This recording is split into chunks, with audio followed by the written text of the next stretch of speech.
Most people take their fridges for granted, but life would be very different without them. Probably the earliest record of artificial cooling comes from ancient Egypt, where there are records of slaves being employed to fan earthenware pots.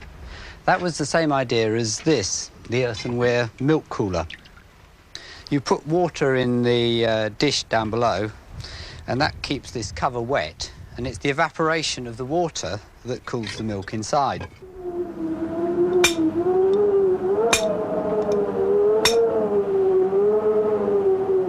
The other method of cooling things, used extensively in ancient Rome, was simply to collect snow. Using a bit of insulation, it can last a surprisingly long time without melting.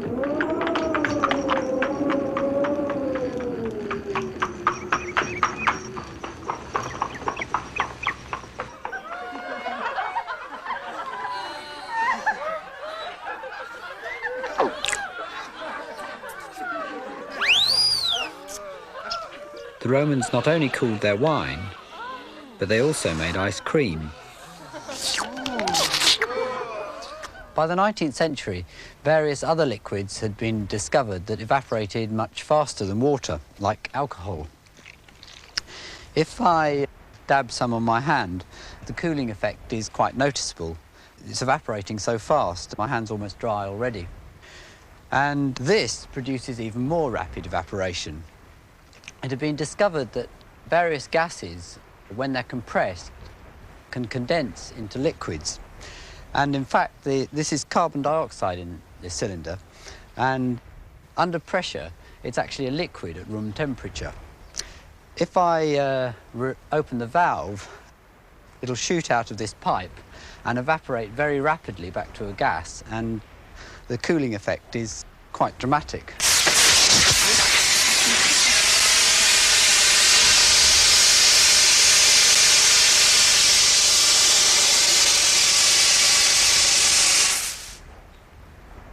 You can see the black pipe has now gone all white because it's covered in frost. If this gas was collected and compressed again, it could be condensed back to a liquid and a sort of cycle could be established. And this is exactly the principle of the modern fridge. The liquid under pressure escapes through the restriction valve. As it evaporates to a gas, the pipes get very cold. The gas is piped back to a pump where it gets compressed and heated. The hot gas then cools and condenses back to a liquid, still under pressure. The cycle then starts all over again. The first patent for a machine like this was granted in 1834 to Jacob Perkins. At the time, Perkins' invention was not greeted with much interest because there was already a well-established natural ice industry.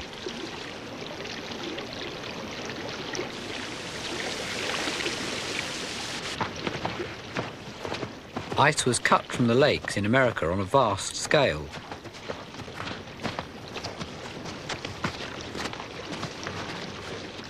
By 1890, it was harvesting 25 million tonnes a year.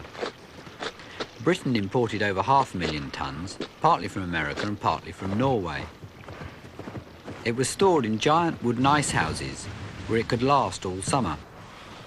This ice was delivered about twice a week by the icemen. They put it into these domestic ice boxes.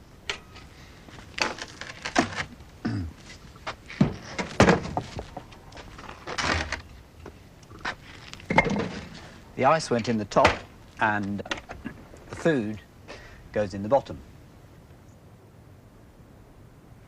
The ice slowly melted and ended up in a drip tray which had to be emptied every day or two. Well, the natural ice industry was well established in Europe and in America, but in Australia the winters weren't really cold enough to produce much ice. In 1837, James Harrison emigrated from Glasgow to Australia. He became a journalist, but his real obsession was refrigeration. Oh dear, I cannot concentrate, it's too hot.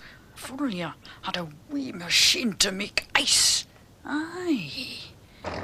Oh, his first machine didn't work, which he blamed on inferior colonial workmanship. He then went to England and persuaded a Dr. Seeby to make one, based on Perkins' design. By 1858, Harrison had brought Seaby's machine back to Australia. Here's my machine, and here you see a perfect lump of ice. Alright, there's a flywheel here, right? Make sure it's well adjusted. Harrison was then commissioned by a brewery to build a commercial refrigeration plant. So cooling Australian lager was the first practical use of an artificial refrigeration machine in the world.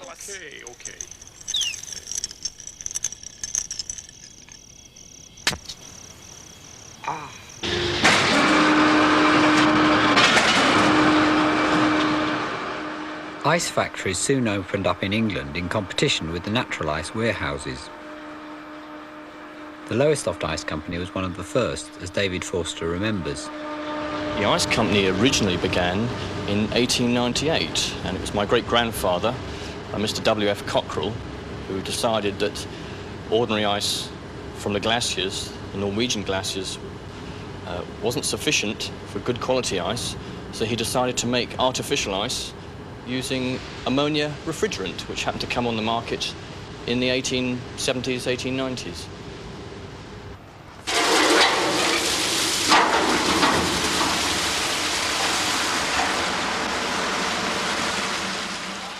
Water is placed in the ice moulds, which are then lowered into the giant brine tank. The circulating brine is cooled by pipes full of the ammonia refrigerant to about -10 degrees centigrade.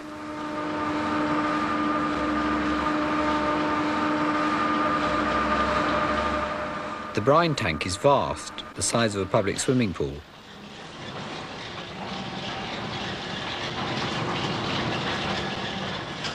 After a few days, the water in the moulds has fully frozen and is ready for use. To extract the ice, the moulds are first transferred to a bath of warm water to loosen them.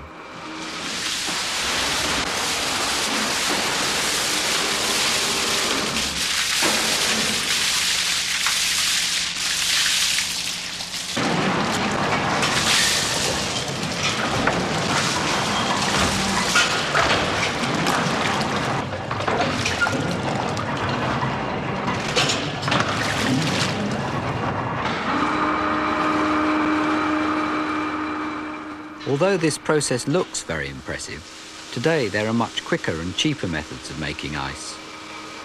Block ice is now really obsolete, and this is actually the last lift.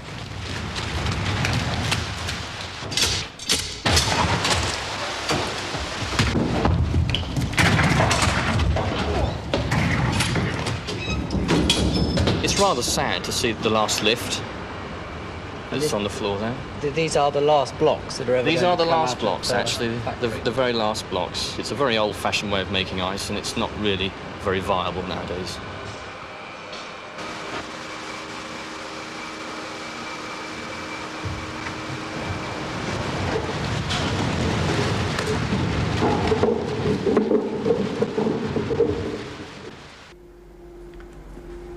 This is the engine room of the ice factory, and it's basically a series of large motors and compressors where the ammonia is compressed that provides the refrigeration to cool the brine tanks. The modern domestic refrigerator is exactly the same in principle, with an electric motor and a compressor, obviously much smaller. But there was a gap of about 30 years between developing these large ones and making something that was practical enough to put in a kitchen. These have quite a few problems. They leak, there are glands and valves on them, and also they're very smelly. The whole place smells strongly of ammonia. The General Electric Company of America decided that the best solution was to enclose the motor and the compressor in a single airtight container. Their first model appeared in 1926, and they advertised it as being so utterly reliable, so utterly dependable, that we've been able to enclose all the moving parts in walls of steel. And it is rather a handsome contraption. The shape of this fridge was designed by the refrigeration engineers themselves.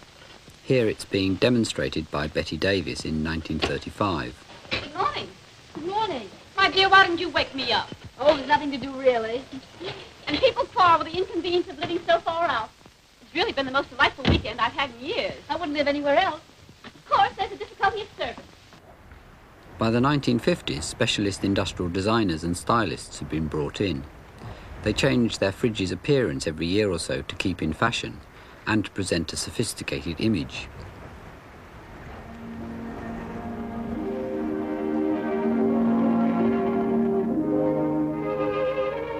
And behind the separate refrigerator door, brand new for 57, scientifically planned illumination in the interior. Not just one light to light the upper area, but two to give full illumination across the top, and then a third light to light the lower shelf area. Simply take the handy tray and place it in the ice ejector. Then pull down on the handle. That's all. No pushing, no shoving. Simple, effortless. The handle does all the work for you. Ice cubes in a basket. Just like that. And cubes always stay separate and free from each other. It's new, it's exclusive for 1957. And how's this for convenience? The new juice can dispenser that drops a new can in place as soon as you remove one. As handy, as convenient as the frozen food package dispenser alongside. Remove one package, and another is ready for instant use. For more features to demonstrate, it's the Imperial 121 for 1957.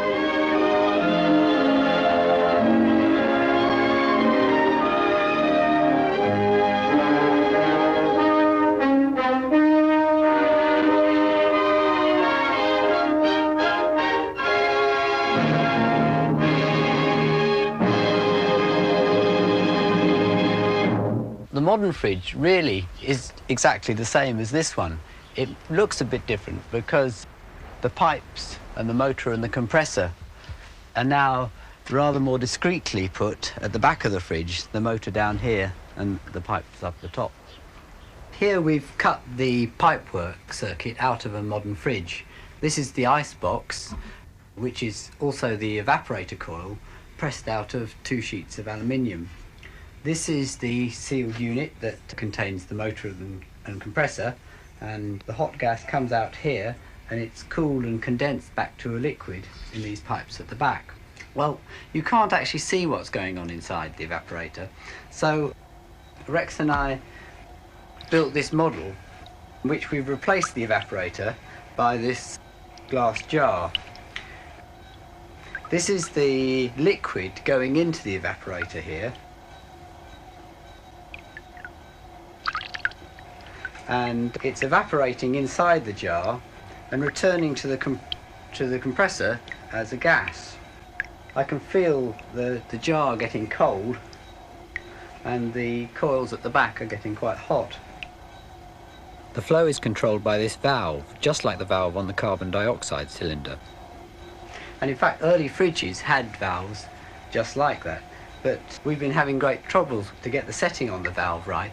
It tends to freeze up completely. In modern fridges, the valve has been replaced by a fine capillary tube. This has the same effect of restricting the flow. And to stop it freezing up, the tube runs up alongside the warmed gas coming back down again into the compressor. Various gases have been tried as refrigerants, but most were too toxic, corrosive or inflammable. Carbon dioxide itself is nearly ideal, but it has a rather strange property. It sometimes can change directly from a gas to a solid, which I think we can show you with this setup here. If we, I'll do that if you turn it on.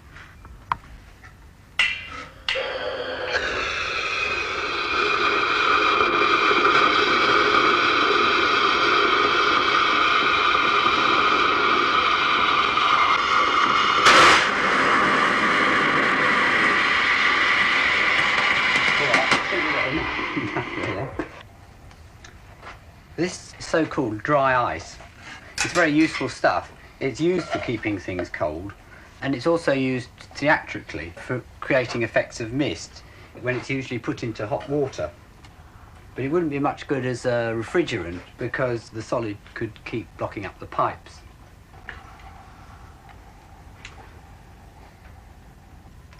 Today, most refrigerants are fluorocarbons. These are the same as the chemicals that are used as propellants in aerosol cans. They're ideal except for the hole they're making in the ozone layer. There are only a few ounces in each fridge, but there are a lot of fridges in the world, and all the fluorocarbon escapes whenever a fridge is scrapped. We've cut the weld off this sealed unit so that you can see what's inside. Most of it is really the motor. It all sits on these 3 springs, which reduce the noise, and it sits in a puddle of oil, so that even on an old fridge, the whole thing looks almost brand new. Outside, the motor is connected to a bit of electrical gear. There's one device that gives the motor an extra kick to start it up, and another device to stop it if it gets too hot. The compressor itself is really a little tiny lump that fits on the end. If I turn the motor around, I think you can see the piston going up and down. It's all very solidly made, because in the life of a fridge, it goes round several thousand million times. Inside, there are 2 reed valves, which let the refrigerant in one side and out the other. On this model, if we start it up, start the compressor going, you can see the piston flies up and down at a fair rate, and the refrigerant comes in one side and is pushed out the other side. Fridge compressors have a variety of other uses. They're often used as compressors for airbrushes, and they're even used by dentists sometimes, connected to the pipe that sucks the saliva out of your mouth. Compressors and compressed air actually have all sorts of uses.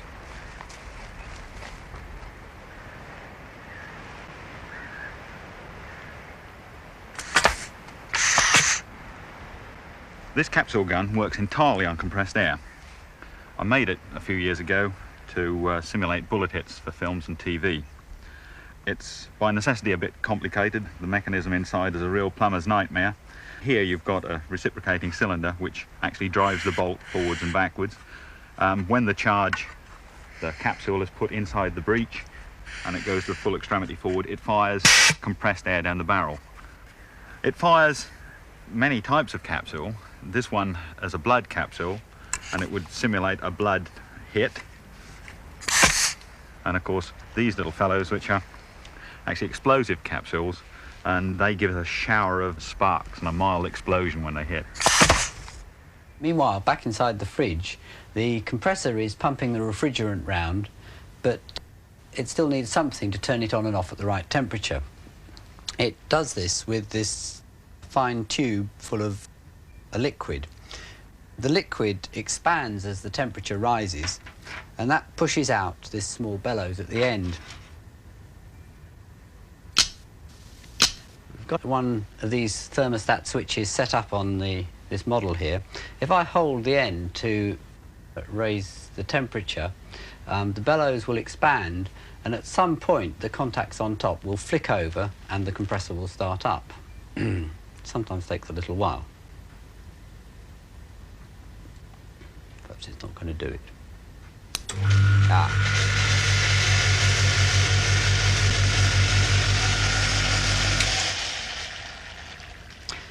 Well, of course, the thermostat switch also has a dial on it to adjust the temperature that the compressor comes on. It does this by moving the contact arm.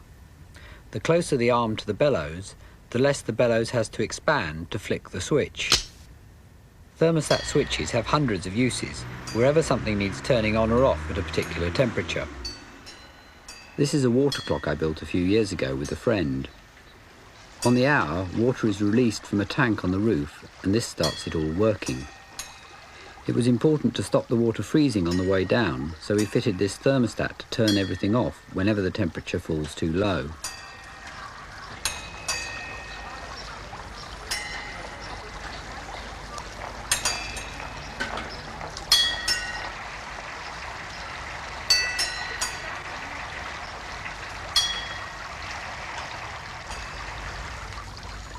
That completes the basic fridge mechanism, but without a thick layer of insulation, all the cold would quickly be lost.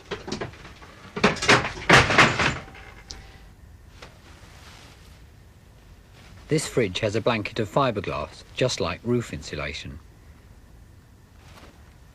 Old fridges used to have massive door handles and massive hinges that could apply a large closing force, and this squashed the rubber seal all round the door into contact with the frame. To apply enough force, the whole fridge had to be very strongly made. An elephant weighing over 4 tons was to stand on top of this new Frigidaire, and it must not show any signs of strain under this tremendous load. Will it take it? Can this new Frigidaire stand up under such terrific punishment? Those were the questions that flashed through everyone's mind. But look, our elephant isn't in doubt, and as he cautiously but firmly places each foot on top of the Frigidaire, it is proved without a question of doubt that this new Frigidaire cabinet is a real masterpiece of construction. Yes, gentlemen, here is a cabinet so sturdy, so strong, that the door can be opened and closed while it supports this tremendous load of over 4 tons. In modern fridges, there's a flexible magnetic strip inside the rubber seal. You can sometimes see the seal pulling itself against the door frame just after you close the fridge. Here we've cut one of these seals out of a modern fridge, and I can pull the magnetic strip out just to prove it's magnetic. This has made it unnecessary for fridges to have such massive handles and hinges. In fact, the whole casing can now be much less substantial. When I was repairing domestic appliances for a living, one of the most common faults I come across on fridges was an ill-fitting door seal. There's an easy way to check whether the door seal is actually gripping the cabinet or not, and that's to drop in a piece of paper, which should be quite a tight, locked fit. And here, as you can see, there's a gap. Now, there's quite an easy way of repairing this, which was rather embarrassing when you was in a customer's house, because the first thing to do was to get the customer out of the kitchen, because the only way to repair it satisfactorily was brute force. So you used to very subtly ask her for the guarantee or something like that, so she went away to look at it, and then you repaired it by merely putting your foot against the bottom and pulling like blazes, and you'll find that the door then fits. As you can see, that's grip. And of course, most people wouldn't like things like that done to their refrigerator. The most inadequate and flimsy parts of a modern fridge must be the doors. The plastic cracks up, the bottle stays pop out, and the icebox door has to take an immense strain every time you try and open it when the thing's iced up. In fact, I suspect that broken doors are the most common reason why fridges are thrown away. But perhaps I'm being too critical. A recent Which survey found that fridges were about the most reliable of our household machines. And certainly every single one of the fridges that we got for this programme from the scrapyard was still in working condition. It has been said that the weakest part of all machines and computers is their interface with the outside world. And the idea of enclosing all the moving parts of a fridge as a single airtight unit has not only stopped all the leaks, but it's also produced a machine that has a quite unusual degree of reliability. Just think how many times a year your fridge has to turn on and off. The front of your fridge may be cheap and nasty, but I hope the next time you look at the back of your fridge, you'll regard it with suitable admiration.